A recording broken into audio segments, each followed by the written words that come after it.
Hi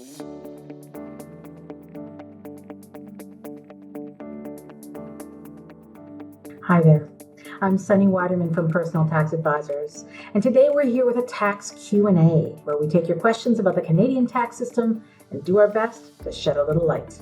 Today's question comes to us from Alyssa, who asks, I am a Canadian citizen, but I lived outside of Canada in Australia for 3 years before recently moving back.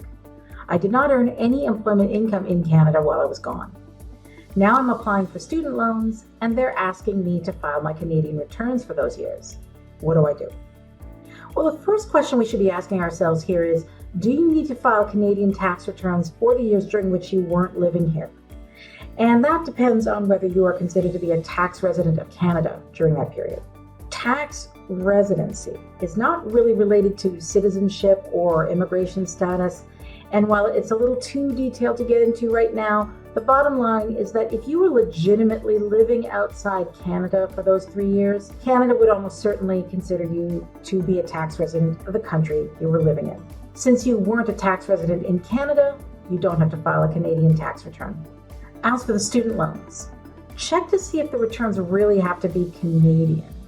Almost anyone who applies for student loans in Canada has actually been living here for the past few years.